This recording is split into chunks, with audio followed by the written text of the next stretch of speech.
last couple weeks, I spent 3,793 minutes drawing 100 heads with colored pencils. But was this 66-hour investment of my time worth it, and would I recommend it to you? There are good reasons and bad reasons for starting an art challenge, and I think one of the reasons that this challenge was so successful for me was that I started with a good reason. And I'm going to dive into all the good and bad reasons throughout this video, but for me, the reason that I started this challenge was because I wanted to connect back to making art for myself. My sketchbook practice has been a little spotty over the last few years, and I really wanted to have a place where I was making artwork for me. This wasn't for a video necessarily. This wasn't for a client or for a project. It was artwork that I enjoyed making, and it didn't have to have any other reason for existing other than I wanted to make it. I also had an intention for each spread in my sketchbook outside of having an intention for the whole project. And for this particular spread, I really wanted to focus on two value studies. By that, I mean, I am anchoring the shadow shapes and I'm trying to keep all of the shadow shapes in one value and everything else in another value. Some of these were more successful than others on this particular spread, but I really found that having a sub goal or a smaller goal inside this larger goal of 100 heads was so helpful and really helped me stay engaged and curious in the process. This is one of those portraits that didn't adhere to my main goal as much for this particular spread. I was trying to do two values, but tons of other values snuck in so that I could really find a lot of form and really render out the volume of the face. And I gave myself space to do that. This was ultimately about having fun and enjoying the process and giving myself opportunities to explore and experiment. So if I didn't hit the sub goal perfectly, that was not a big deal. I just tried harder in the next one. And that's exactly what happened with this one. I stayed really true to the two value color scheme. For this particular spread, each portrait study took about 40 to 60 minutes, and the majority of them came from the Pinterest page that was set up for this challenge. I did not invent this challenge. It was created by another YouTube creator, and he made an entire Pinterest board that was filled with tons of photo references so that artists could just jump in and get started right away. And I will link that down in the notes below if you want to access that as well. Before moving on to the next spread, I'll also note here that I used the Derwent Lightfast colored pencils for this entire spread, and I was specifically pulling out colors that were in that muted red-brown family. I gave myself color challenges and experimented with a lot of different materials throughout this entire challenge because that was something I was excited about. It kept me really engaged in the process, but it isn't necessary for doing this. You can do the portrait challenge in literally any material that you would like. You could do it in a ballpoint pen or a graphite pencil, or you could do the entire thing in oil paint. Your materials can be anything that you want, and taking the time to intentionally select your materials is going to set you up for success. Don't worry about what somebody else is doing or how your project is going to measure up to theirs. Think about what you want to do. Do you want to master a material that you already have a lot of experience with? Do you want to dive into exploring a bunch of new materials? Do you want to not worry about the materials at all and instead focus on nailing the subject matter? Do you want to play around with style? Really take some time to think about all of these questions before you begin a challenge. I have done this the other way around, and it has just not been successful for me.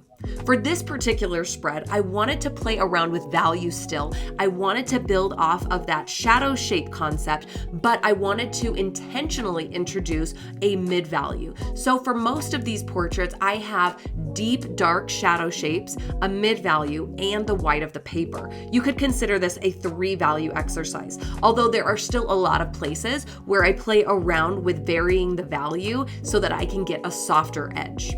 I loved this page. This is probably one of my favorite pages, especially in the first half of this challenge. And I think one of the reasons for that is that I started playing around with composition more. I wanted to intentionally select the photos that I was using and then place them on the page strategically so that there was a nice balance. I really liked having one element of a portrait in the background create a shadow for a portrait in the foreground. And that contrast allowed these portraits to feel more unified and to feel like they work together as a whole. I was really excited to see progress from spread 1 to spread 2. The materials for this spread were the Derwent Lightfast colored pencils again. This time I was playing around with shades of blue. I found that it doesn't really matter what color that I'm using, but the value of the color mattered a lot. I was drawn to these darker colors so that I could get that full range of value for these studies. Even though there was more detail and complexity in these sketches, they still took me between 40 to 60 minutes, and I was already noticing gains in my efficiency and my accuracy from just spread 1 to spread 2. After completing 2 spreads of portraits that took about 40 to 60 minutes apiece, I was over 850 minutes in, and I could not sustain that and still finish within 10 days. So I started exploring other options for sketching portraits. For this spread, I was focusing more on line. For these portraits, I'm using the polychromos colored pencils. I love these for this strategy because they hold a really sharp point. So I'm able to really dial into my line quality and not have to sharpen my pencil every 2 seconds. For each of these portraits, I started with a really light sketch. So light that you can probably barely even see it on the video. And this sketch is based off of the Loomis head method. The Loomis head method allows me to master the proportions really quickly and allows me to rely on patterns and proportions that are accurate among most of us. And then I fine-tune those proportions so that it can look more like the person that I'm drawing. If you're interested in learning more about the Loomis head, I'm happy to make a video on that sometime. Just let me know down in the comments below. After that light sketch was in, it's time to now come in and refine the features. And this is a lot easier because I have that light sketch in. I know where things are for the most part. The only place where value really entered into the equation at all was in the hair and in the headdresses and accessories. And I use these more as design elements than as accurate value representations. What would allow this portrait to look really good? I loved this way of working. It was really fun. These portraits only took about 20 to 30 minutes, and I was also able to find my photo references faster because just about every photo reference works when you are doing a line drawing.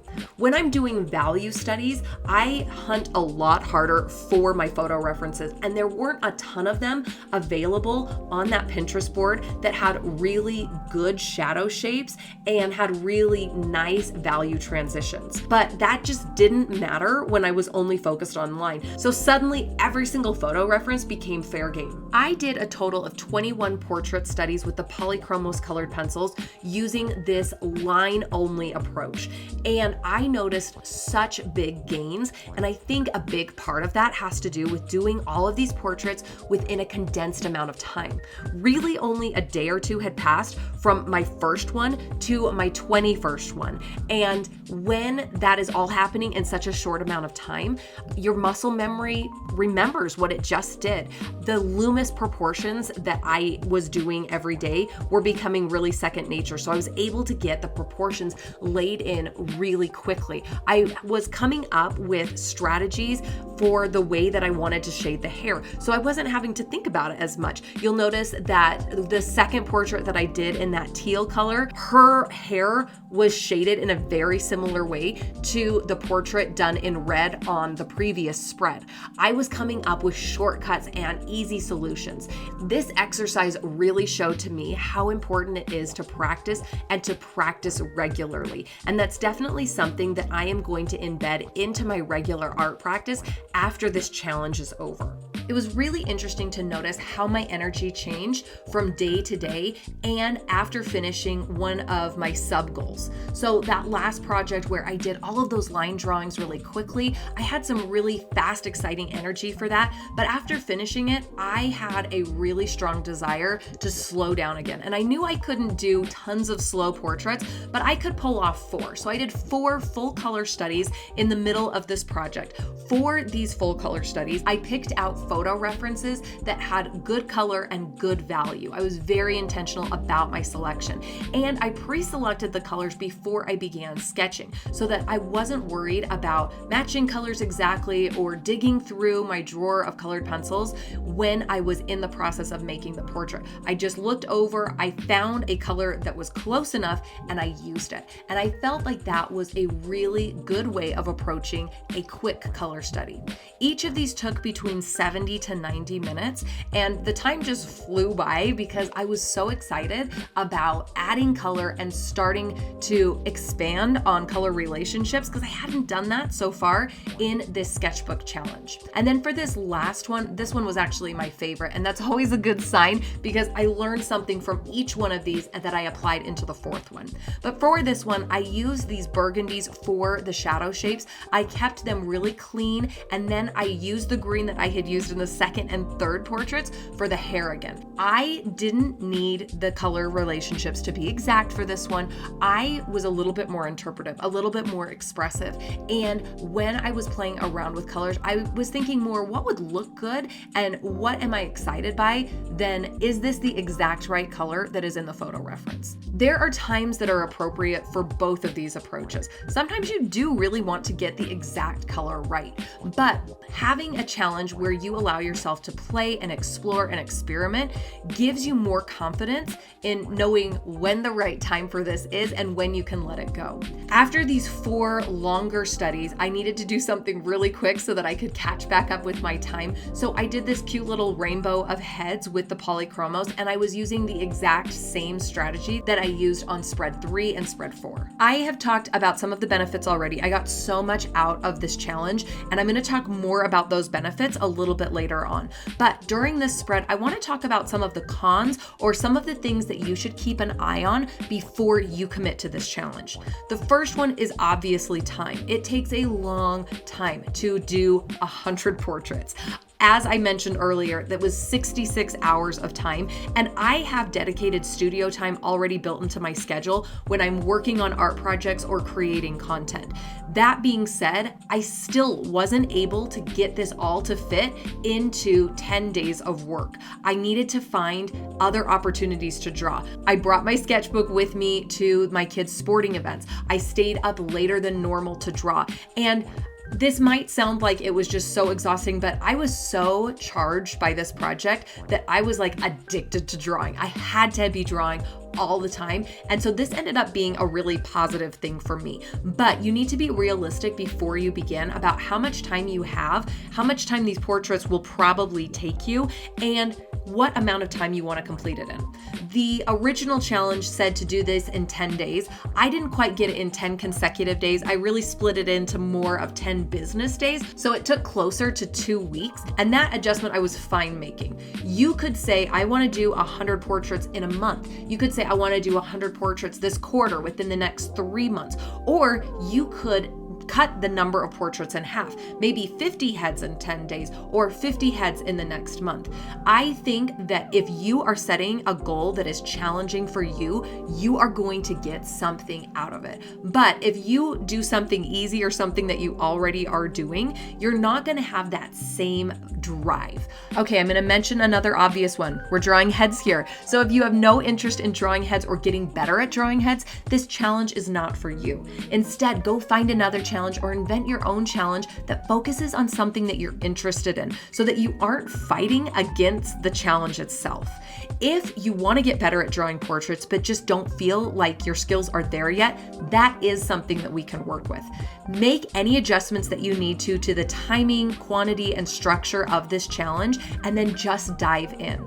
Do a few, evaluate how they're going, and get help as needed. Your help could be an online tutorial or just watching somebody else draw on YouTube for a while. You are going to learn so much through the repetition of this activity and by watching other artists. Don't worry if your first few portraits look like a 5-year-old drew them in the dark. That's fine. You are probably going to notice more growth and growth at a faster rate than anybody else doing this project.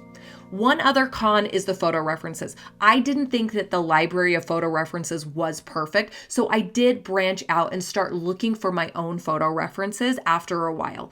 And one of the things that I really wanted to work on was likeness. I wanted my portrait to look like the person I was drawing. So for the next spread, I decided to draw a very recognizable face multiple times. I had so much fun on this spread, and it was very personalized to me. I loved Harry Potter as a kid, and I actually pulled up each of the movies and scrubbed through to find a still image that represented a key point in the movie and that had the lighting and the shadow shapes that I wanted. This was a really good exercise in looking for good photo references, and it also gave me the opportunity to really work on likeness, because at this point I knew I was going to be sharing this video online and I wanted my drawings to look like Harry Potter. Achieving a likeness or drawing a portrait that looks a lot like the person that you're drawing is a skill in and of itself, and is something that you build on top of getting your portraits to look human first. So if you are brand new to portraiture, I might hold off on working on likeness or holding yourself to a really high standard with this, because it comes with time and it comes with really internalizing the general proportions and then being able to tweak them for a particular person. And I've been doing this for years and years, and I don't get it right every single time.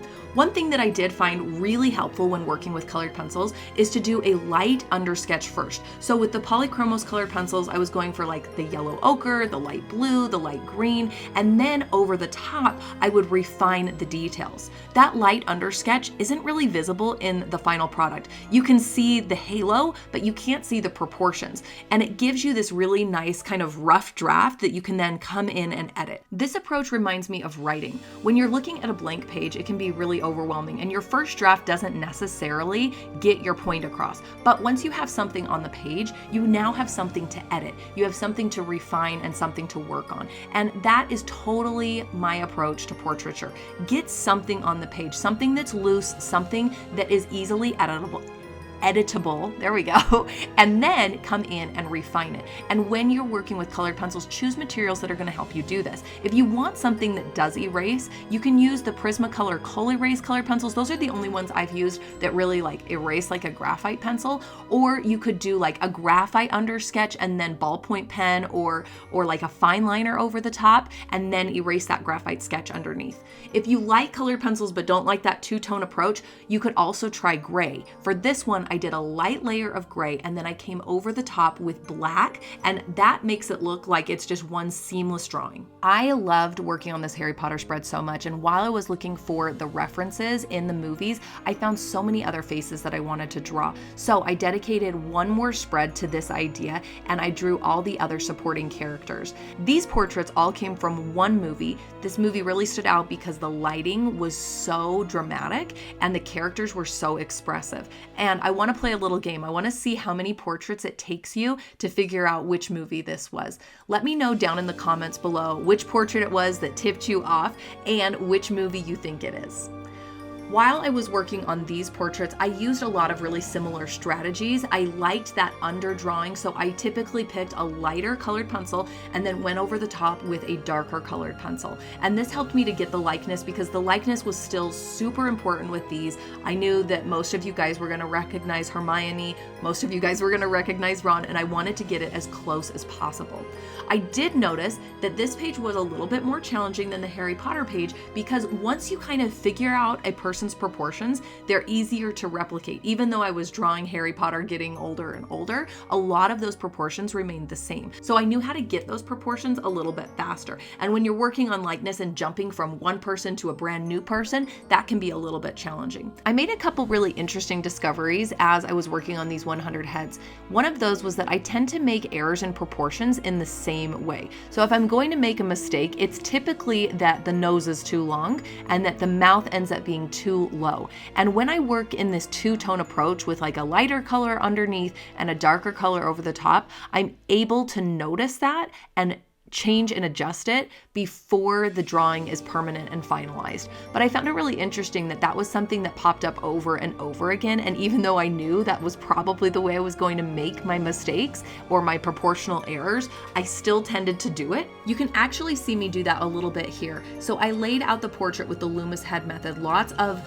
sharp lines that lay out the proportions. And then when I came in with the dark colored pencil, I actually had to raise the nose up just a little bit. You can see that right there. And I ended up lifting the lips up a little bit too. On some portraits, it was a lot more dramatic than this, and sometimes I got it. Okay, if you haven't guessed the movie by now, this one should be a dead giveaway if you have seen the movies or read the books. This one's Slughorn. Oh my gosh, he makes the most bizarre faces, and that was really a fun challenge to try to capture his weird expressions.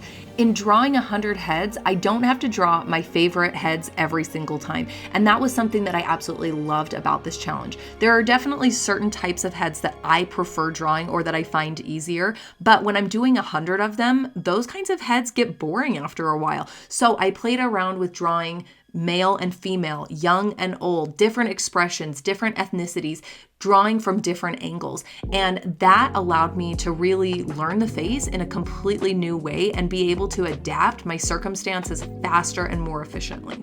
In this spread, I am working with a limited palette, and I'm using the same 3 colored pencils for the entire spread: a black, a red, and a yellow ochre. This is the Zorn palette, and I was introduced to this palette of colors when I was learning how to oil paint. It's very common amongst classical oil painters, and this is because it's a very simple yet very sophisticated palette. You are forced to really think what is necessary for a portrait or for a still life, and how can you create that with what materials you have available. I am really passionate about this color palette and limited color palettes in general, and I teach about those in my course, The Color Lab. And if you're interested in learning more about that, that's linked down in the notes below. I've said this about a few of the spreads now, but I actually think that this one is my favorite, and that's why I chose it for the thumbnail of this video. I felt that as a whole, it was very striking. I enjoyed the portraits individually and how they worked as a whole, and I felt that it represented what I had learned and how I had grown throughout the challenge. This is portrait 87. I'm on the home stretch. I was tired and I was rushing. This spread shows it. I made these portraits really quickly, but they weren't my favorite. When I only had 3 portraits left to go, that felt a lot more manageable, and I decided to slow down and really celebrate these last 3. I absolutely love the materials and the process that I used for this last set of portraits, and I want to share that all with you, but it didn't fit inside this video, so you can check it out right here.